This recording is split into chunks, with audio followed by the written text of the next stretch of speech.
और ट्रम्प भाई क्या हाल है? बढ़िया बढ़िया यार हमारी इंडिया में सबने वी फॉर विनोवेटिव यूट्यूब चैनल को सब्सक्राइब तो कर लिया पर घंटी नहीं दबाई। सच में? अरे सच में, मैंने फिर सबको बोला भैया घंटी दबाओ तभी तो वीडियो दिखेगा, नहीं तो कहाँ से दिखेगा। सही बोले आप।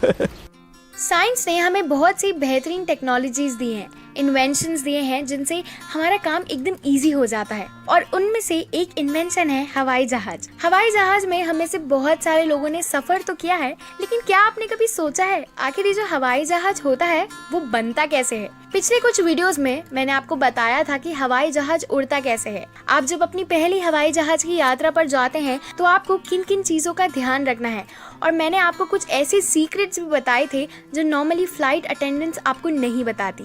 हे everyone, I am Ananya Srivastava and welcome to our YouTube channel we for innovative. तो आज के इस वीडियो में मैं आपको बताऊंगी कि आखिर ये एरोप्लेन बनता कैसे है, इसलिए ये वीडियो एकदम आखिरी तक देखिएगा। So let's start. एक एरोप्लेन काफी बड़ा होता है और इसमें बहुत सारी ऐसी स्टेजेस हैं जिन्हें पूरा होने पर इसका फाइनल प्रोडक्ट निकलता है।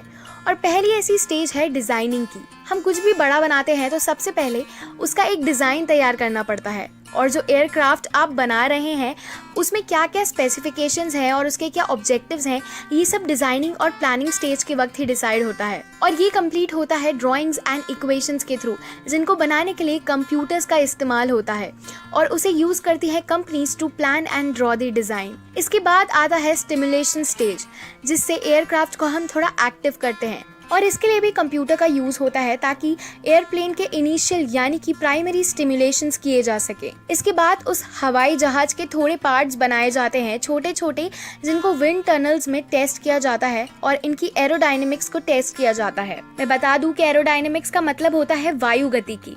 और इसी प्लानिंग और डिजाइनिंग स्टेज में लगभग 4 साल लग सकते हैं। फिर आती है कंस्ट्रक्शन स्टेज। यहाँ काम करते हैं जाने माने इंजीनियर्स, और ये बहुत ही इम्पोर्टेंट स्टेज होती है। एक एयरप्लेन में बहुत ज़रूरी पार्ट्स होते हैं, जैसे कि फ्यूसलेज, विंग्स, एम्पेनेज, अंडर कैरेज और एक से ज़्यादा इंजन्स, जिसमें से हर एक पार्ट में हज़ारों छोटे छोटे पार्ट्स होते हैं।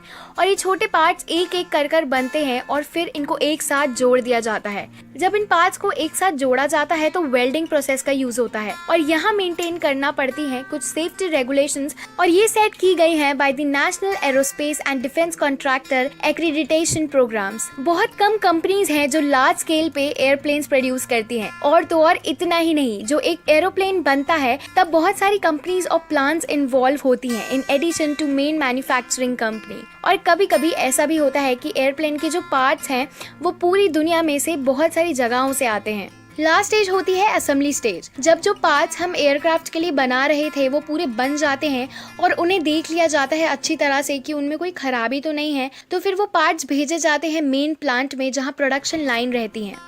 अब इसका मतलब यही होता है कि जो पार्ट्स हैं वो एक साथ जुड़ने के लिए एकदम रेडी हो गए हैं, जिनसे एरोप्लेन बन सकता है। जब पूरे एयरप्लेन को एक साथ जोड़ दिया जाता है तब एयरप्लेन का पूरा इंस्पेक्शन किया जाता है, जिससे ये पता चल सके कि उसमें कोई डिफेक्ट्स या फिर कोई खराबी तो नहीं है। जब इंस्पेक्टर्स अपनी परमिशंस ग्रांट कर देते हैं और अप्रूवल दे देते हैं कि एरोप्लेन में कोई खराबी नहीं है, तो प्लेन को सीरीज ऑफ फ्लाइट्स में टेस्ट किया जाता है, ये पता करने के लिए कि सारे जो फंक्शंस हैं वो अच्छे से वर्क कर रहे हैं या नहीं। ये सब होने के बाद प्लेन को दिया जाता है फाइनल टच, जहां उस प्लेन को पेंट किया जाता है, और अगर कोई कॉस्मेटिक वर्क छूटा है तो उसे पूरा किया जाता है। और यही सारी स्टेजेस के बाद आपका जो प्लेन है वो फाइनली हो जाता है रेडी, और कस्टमर्स इसका पूरा मजा उठा सकते हैं। तो यही पूरी स्टेज और प्रोसेस है जिससे बनता है प्लेन। अगर आपको हमारा ये वीडियो अच्छा लगा हो तो इसे लाइक और शेयर जरूर करें, और हमारे चैनल को अभी तक सब्सक्राइब नहीं किया है तो किसका वेट कर रहे हो यार, जल्दी से हमारे चैनल को सब्सक्राइब करो and hit the bell icon. मिलती हूँ आपसे अगले वीडियो में। Bye bye.